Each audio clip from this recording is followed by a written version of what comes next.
I still remember the sound of my name echoing through that room, clear, loud, impossible to ignore. The speaker stopped talking. The microphone buzzed softly. And suddenly, every single person turned to look at me. But just minutes before that moment, was sitting in the very back row, trying to disappear. My heart was beating so fast I thought I might faint. My hands were cold. My throat felt tight, like something was stuck there. I remember thinking, this can't be happening. Not here. Not today, because earlier that same day, my own sister had looked me in the eyes and told me I didn't belong. Sit in the back, she whispered. You'll be more comfortable there. I believed her. I always did. When the speaker said my name, I felt the air leave my lungs. I could see my sister's face from across the room. Her smile dropped so fast it scared me. Her eyes went wide, pale, frozen. That was the moment everything started to change. My name is Liliana. I'm 26 years old, and for most of my life, I've been the quiet one. The one who steps aside. The one who lets others speak first, shine first. Win first, especially my sister. Her name is Emily, and she's 2 years older than me. Growing up, she was always the confident one. Loud laugh. Strong opinions. People noticed her the moment she walked into a room. Me. I learned early that staying quiet was safer. At family dinners, Emily talked. I listened. At school events, Emily stood in front. I stayed behind. Even at home, she took up space, and I learned how to shrink. It wasn't that she was always cruel. Sometimes she was kind. Sometimes she protected me. But there was always this unspoken rule between us. She leads. I followed. So when we walked into that seminar hall together, I didn't question it when she slowed her steps near the front row. The seats were soft. Close to the stage, important people were already sitting there. Emily glanced at me, then leaned in close. These seats are for people who matter, she said quietly, smiling. You'll be fine in the back. Her words stung, but her tone was calm, almost caring, like she was doing me a favor. I nodded. I smiled back, and I walked away. As I sat in the last row, I told myself not to feel hurt. I told myself I was used to this. I told myself it didn't matter where I sat, but deep down, something felt wrong. I didn't know it yet. But that back row seat was the last place I would ever be forced to accept, sitting in that back row. I tried to focus on the stage, but my mind kept drifting, not to the speaker's words, but to everything that had led me there. People think silence means weakness. They don't see how heavy it is to carry things alone. Emily and I grew up in the same house, but we lived very different lives. Our parents adored her confidence. They praised her voice, her boldness, her ability to lead. When Emily spoke, people listened. When she failed, they encouraged her to try again. When I failed, I learned to keep it to myself. I was the one who stayed up late finishing homework. The one who fixed problems quietly. The one who did things right, not loudly. Over time, I stopped sharing my dreams out loud. I told myself they were too small to matter anyway. This seminar wasn't just another event. It was connected to a project I had worked on for over a year. Late nights, missed weekends, endless doubt. I had poured myself into it even when no one was watching, especially when no one was watching. Emily knew about the project. She had always known, but she talked about it like it was ours. Even though she had never stayed up with me, never stressed over deadlines, never fixed the mistakes when things went wrong. Still, I never corrected her, because correcting Emily always came with consequences. As the speaker continued talking, his words started to hit closer to my chest. He spoke about people who work in the shadows. People who don't speak up but hold everything together. People whose names are rarely mentioned. I felt my eyes burn. I looked around the room. Everyone seemed calm, interested, confident. I felt like an outsider, pretending I belonged in a space that was never meant for me. Then I saw Emily. She was sitting in the front row, laughing softly with the woman next to her, relaxed, comfortable, certain she was exactly where she deserved to be. And something inside me cracked, not loudly, not dramatically, just enough for the truth to start leaking in. I realized I was tired. Tired of shrinking. Tired of being quiet just to keep the peace.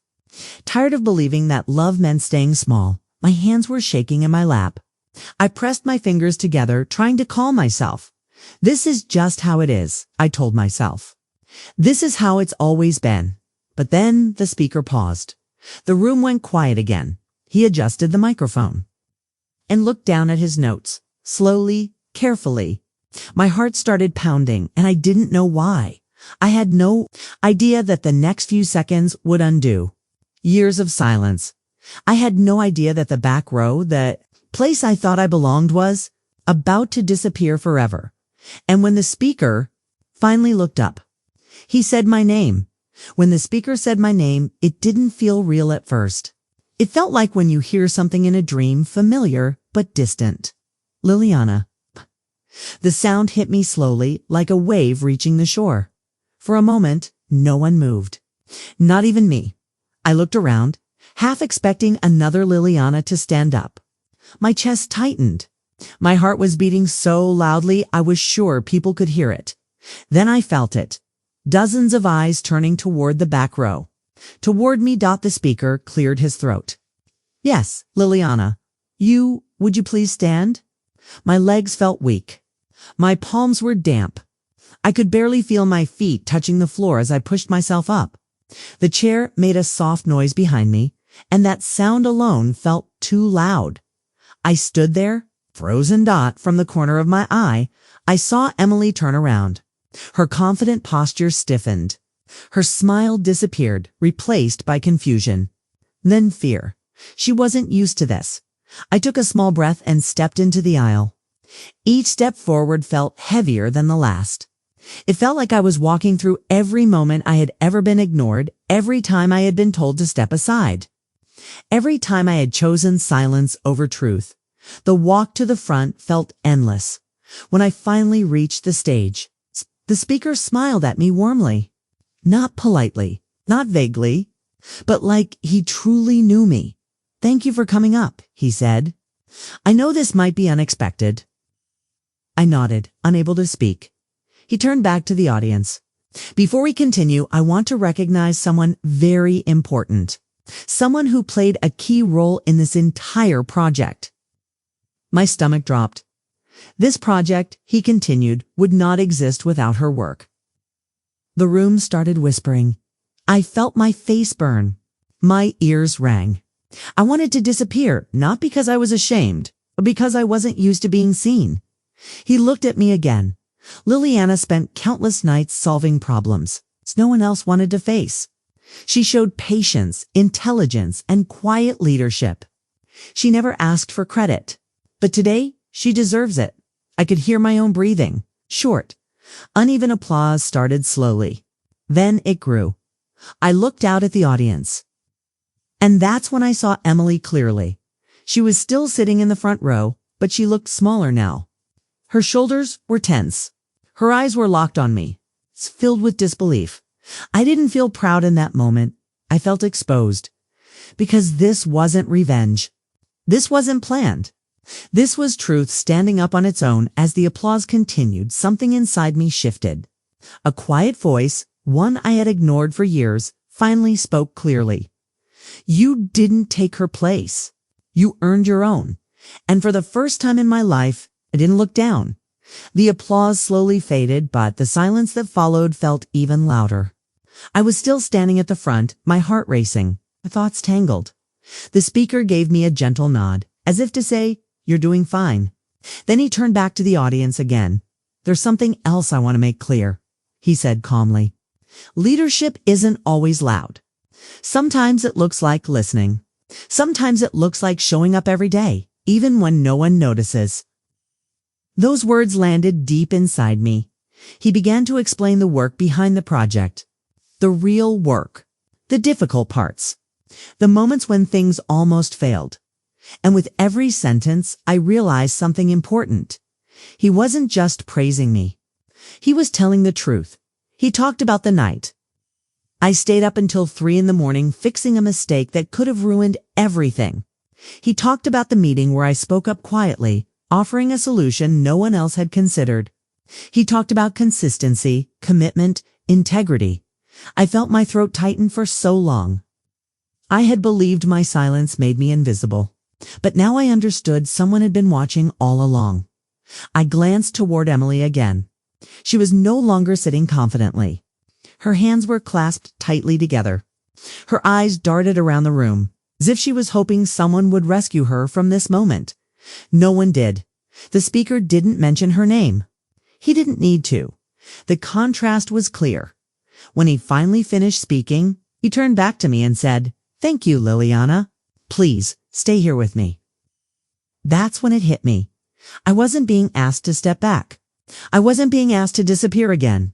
I belonged there as the next part of the event continued. People in the front row began turning toward me, smiling, nodding. Some looked curious. Some looked impressed. Some looked surprised. Emily didn't look at me at all. I could feel something shifting inside me. Not anger. Not joy. Clarity. For the first time, I saw our relationship clearly. I saw how often I had made myself smaller so she could feel bigger. I saw how my silence had protected her comfort, not my peace.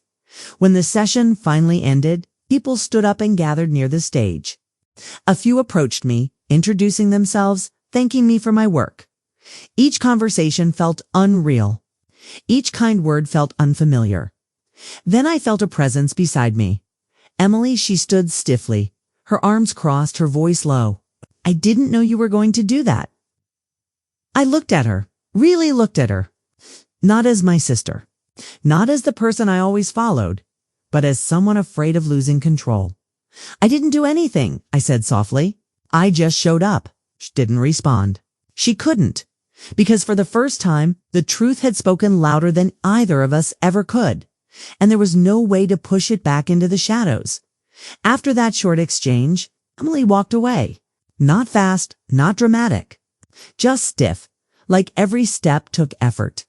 I stayed where I was, near the stage, talking to people who suddenly wanted to know me.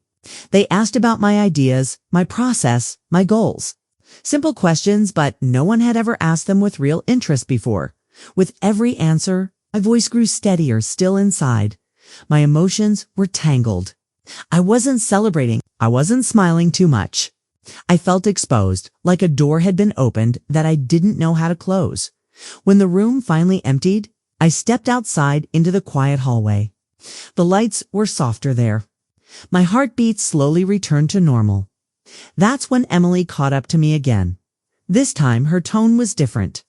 No sharp edge. No fake smile. "You let them think it was all you," she said. I felt something tighten in my chest. Not fear, not guilt, but honesty. I didn't say anything. I replied, "They already knew." She looked away.